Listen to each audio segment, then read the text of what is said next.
Hey everybody, this is Rydo and we're back to Broken Sword in the Shadow of the Templars. We're 25% or further into this game and we still haven't seen anything about the Templars.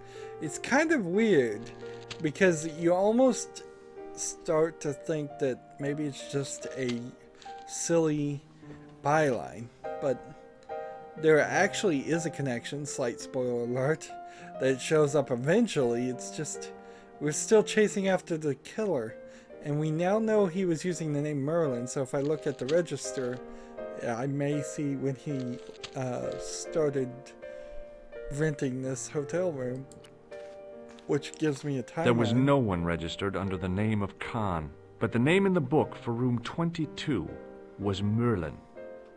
We now know that this guy has something in the safe that Merlin gave him. What now, monsieur? So maybe we can ask about that. I'd like to retrieve something from your safe. Ah, oui, monsieur. May I see some form of identification? Like what? A driving license, perhaps? I don't drive. Your passport? I don't have it with me. I could show you my operation scar. I'm sorry, monsieur. I must have some form of unique ID. You won't find a more unique ID than my scar. I'm sorry. I must insist on a more traditional identification. Rats.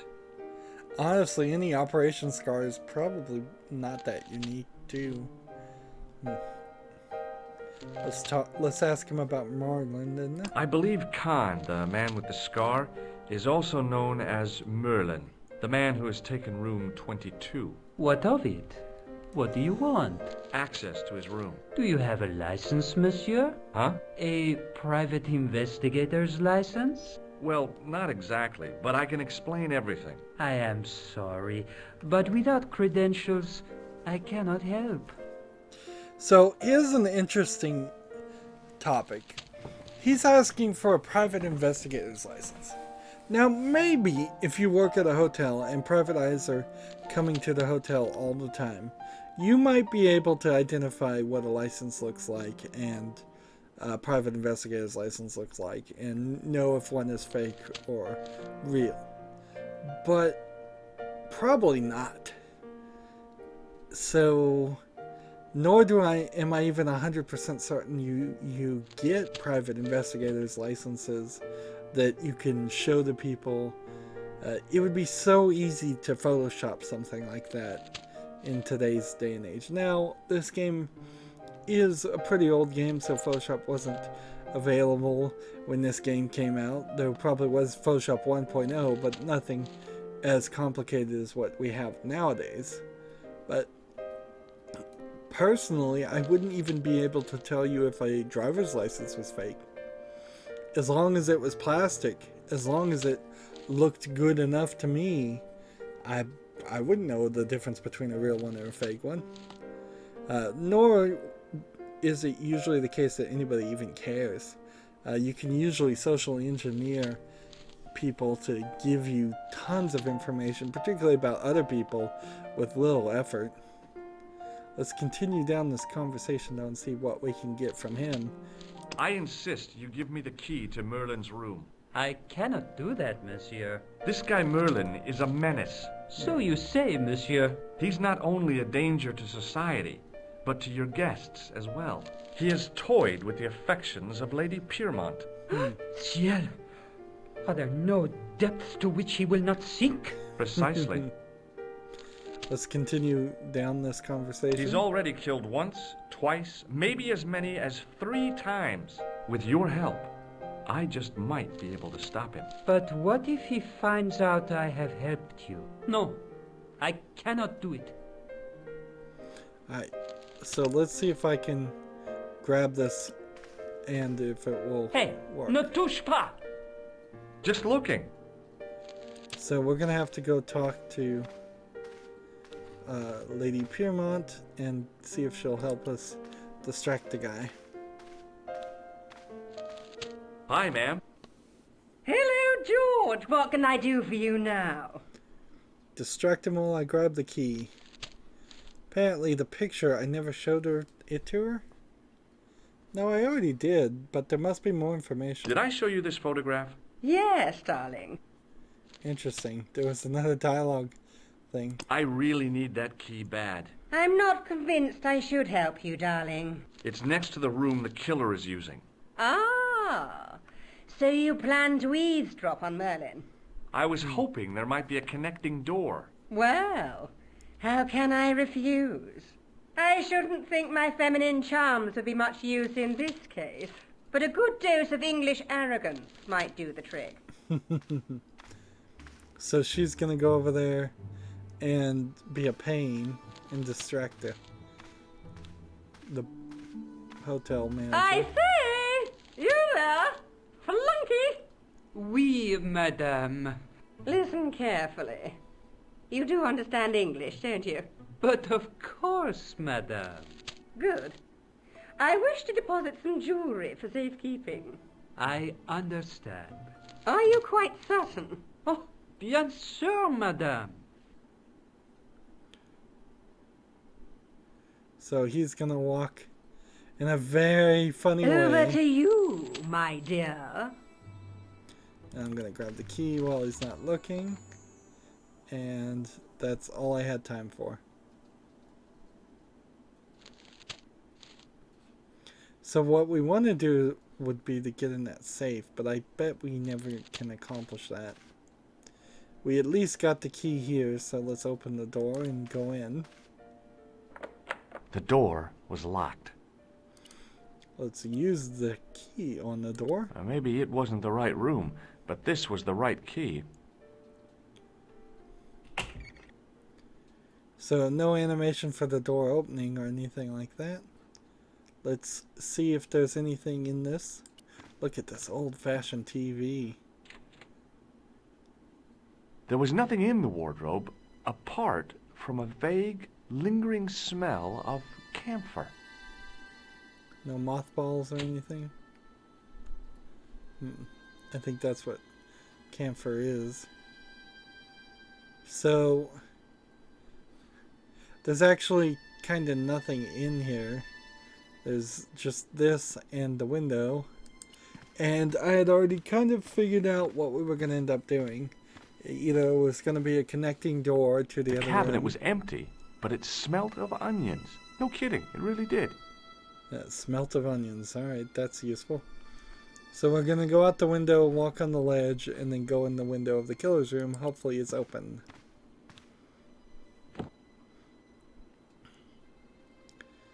Like a lunatic who wants to break his neck.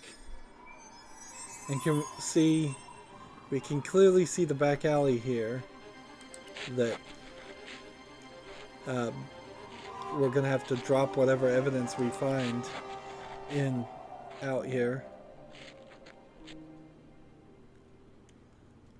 So same room layout with some items moved around, but simplistic The assassin enough. had been too smart to leave incriminating evidence beside his bed. Under his pillow, maybe a gun, maybe a knife.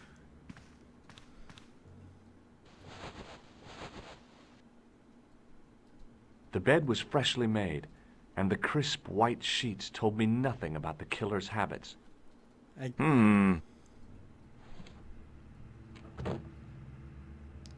It was the battered leather briefcase I'd seen Plantar carrying just before he died.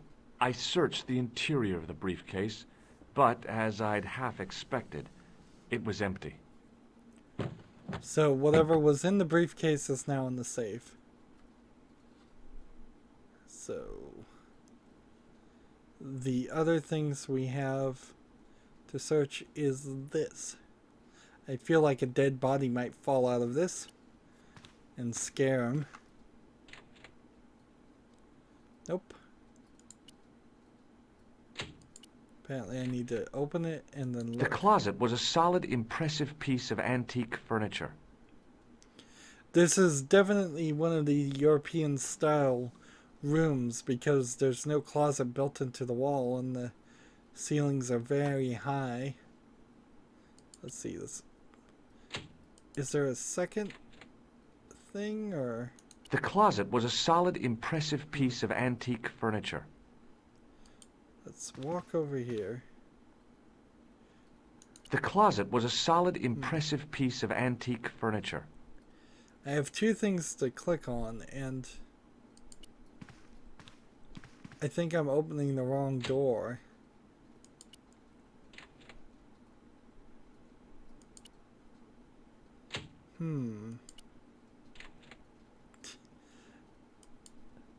I swear there's two things here.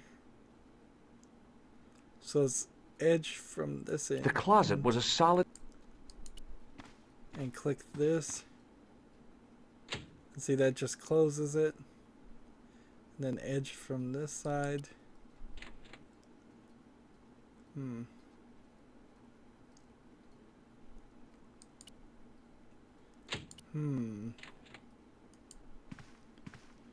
And there's something in there, almost certainly. And we looked in the pillowcase. And what do we have as far as items?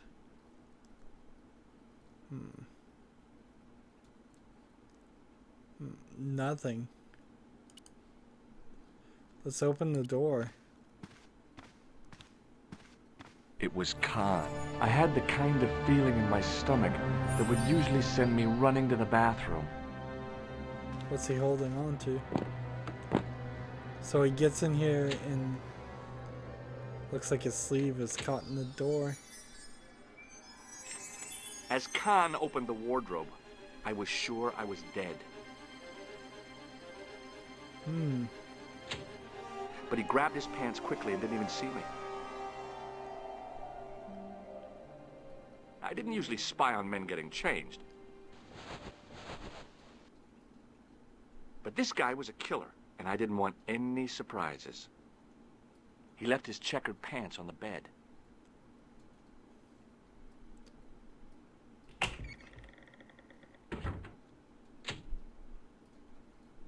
Wow.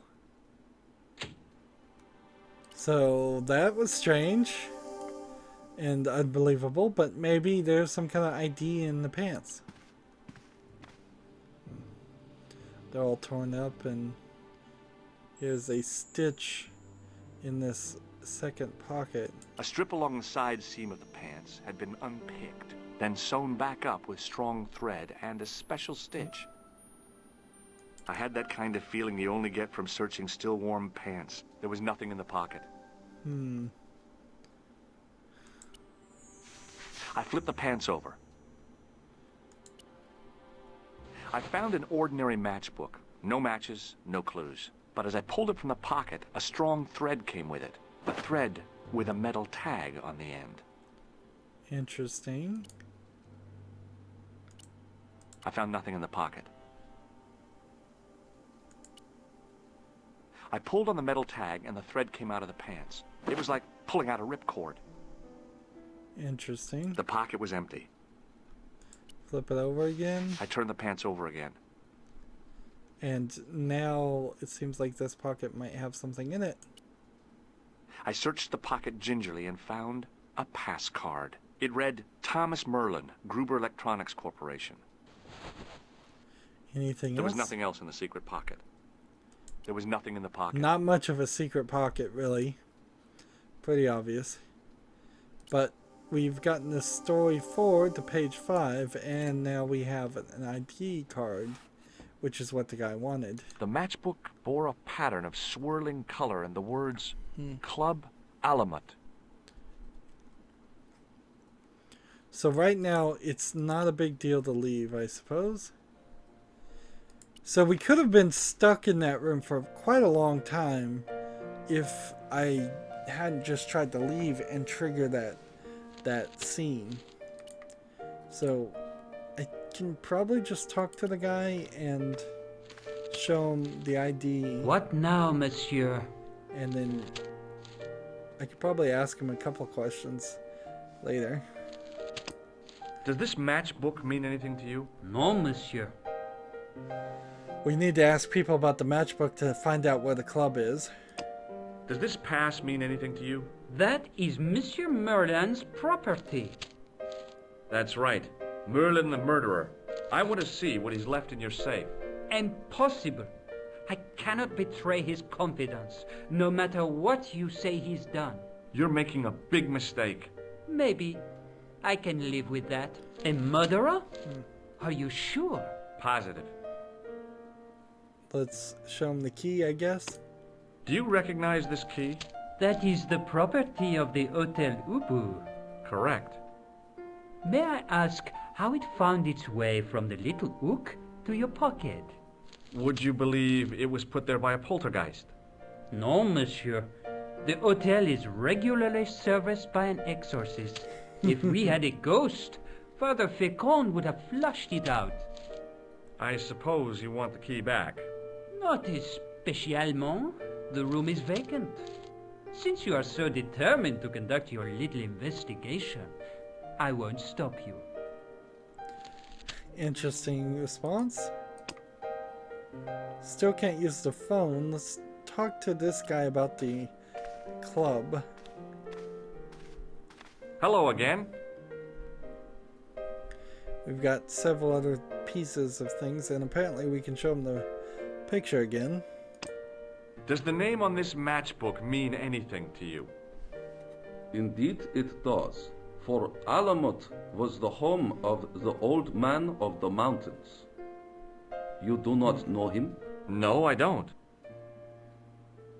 Do you know this? Do you recognize this card? No, I do not. What about this key? Do you recognize this key? No, I do not. What about this picture? This is a photo of Khan, right? That is just one of the names by which he is known.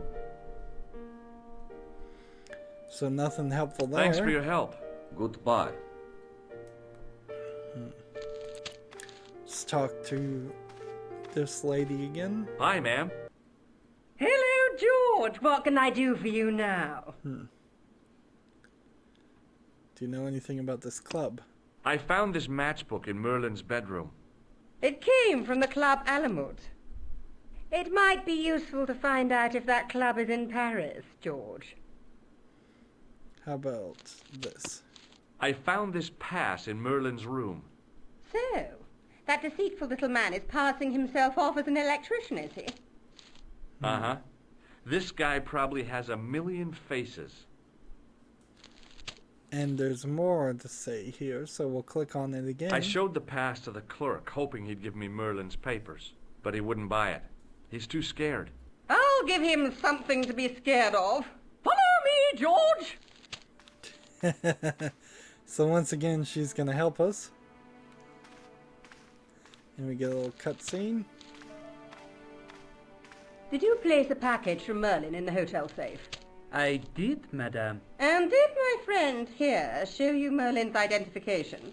Indeed he did, but What's the problem? he isn't Merlin.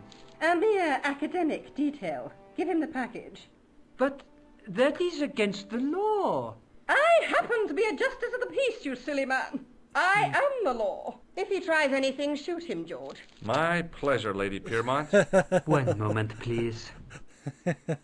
You know, I haven't enjoyed myself this much since Greenham Common. I don't know what I would have done without you, Lady Piermont. Voilà, monsieur. Le manuscrit de Monsieur Merlin. Thanks. How satisfying. An Anglo-American alliance that actually worked. The clerk had given me a tightly rolled sheet of parchment. I decided not to unroll it until I was safely back in Nico's apartment. So, another thing for our journal. And let's It see. was the ancient manuscript which Khan had stolen from Plantar.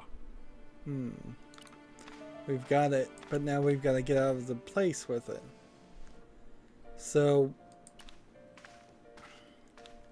I think, ideally, I would want to try to place this in with the briefcase, but I can't, so I'll just come out here and drop it out the window, as is. I would have preferred that it have a little bit of cushioning or something, but whatever. So this to that. I knew this was no way to treat an ancient manuscript, but I couldn't let it fall into the hands of the goons waiting outside.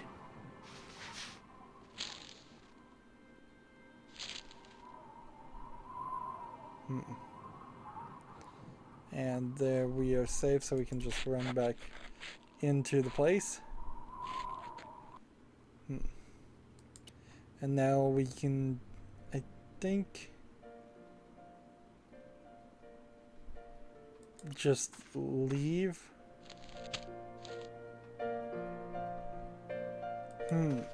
Although we've got Merlin's ID and the matchbook and a picture of Merlin, so if any of those things are items of importance, they're all gonna get taken. Hold it right there. Search him again, Flap. Nothing, Guido. Okay, let him go. So that solves that problem. Come over here and pick this up. If the manuscript was what Flap and Guido were after, they were going to be disappointed. I wouldn't be surprised if the Couldn't wait game to get back to Nico's just apartment and check it out. jumps to Nicole's apartment. And that's exactly what it does. Hi, how are you? And again, Oh, hi. it's just going to be Come in, George. conversations here. Just filling in and explaining what we've done. While Nicole, in the original game, has not actually done anything. I can certainly see why the director's cut would be adding elements so it feels like Nicole is actually playing a part in this whole mystery instead of just being informed by George, who is just a tourist pretending to be a private investigator now. I'm kind of wondering if that is illegal. It may technically not be. You could probably tell anybody you're a private investigator. Maybe there's some law against it there. There probably is a law saying acting as a private investigator without a license, and that's what they'd probably get you on. So let's ask her about this. I found this matchbook in the killer's hotel room. It's from the Club Alamut. Never heard of it. Is there anything written inside it? No, what were you expecting? If this was a movie, there'd be a clue. A name or an address? That's no use. There aren't even any matches in it. Oh well, I'll keep it as a souvenir. So I bet the club isn't even in Paris. Let's give her this. I found this in the killer's room. What is it? A credit card? ID, Thomas Merlin, of the Gruber Electronics Corporation. Never heard of him or the company. Let's go ahead and shake her hand. Hey, Nico, shake hands with me. No chance, Buster. Darn it. Let's ask some questions about her. We're interested in her. Do you have a boyfriend? Not anymore. There was someone. A guy in my final year, but it didn't work out. Neither did my degree. I'm sorry. I'm not. It's so strange how the dialogue goes from one level of quality, or it sounds like it's been recorded in one room, and then the next conversation feels like it was recorded months later in a completely different room. This is certainly something you don't see in modern games at all, or hear in modern games. The audio is always crisp and clean, and you have the ability to eliminate echo and noise. Tell me more about your family. When I was a little girl, I used to spend the winter with my grandfather and grandma. They were the best times, warm and safe in their tiny cottage. My grandfather rolled cigarettes while grandma made hot chocolate and cakes. One day, he stopped his scrolling. He put the lid back on his tobacco jar and took me in his arms. I laughed and wriggled, but he hushed me to be silent. With his unshaven chin all scratchy in my ear, he told me his secret. What did he say? He said, "I don't smoke, but she likes to think I do." What a weird old man. Don't call my grandfather weird. He was the nicest guy ever. I wish I was back in that cottage instead of this crummy apartment in this noisy city. Interesting story. Probably not going to play any part in the actual overall game. It seems almost like they had a cheap microphone, or they're too close to the microphone, which you almost, on a good microphone, can't get too close to the microphone. But yeah, something doesn't sound right on these dialogue. Let's talk about the clown, I guess. What are you doing to help trace the killer clown? Research, George. Yeah? You have a copy of the clown's yearbook? I have a telephone and lots of contacts. Oh, well, did you find anything useful? Not yet. I'm employing my first and most useful weapon. What's that? Patience. Oh, I've heard of that. Isn't it a substitute for decisive thinking? So, really in the first game, that is kind of how it goes, is Nicole just sits here while you're doing all the work. Very strange, very strange. I kind of wonder if maybe we'll get another cipher puzzle just crammed into the game right now, or at the very least we're going to get a cutscene. So I don't want to click on this right now since we're done with this recording.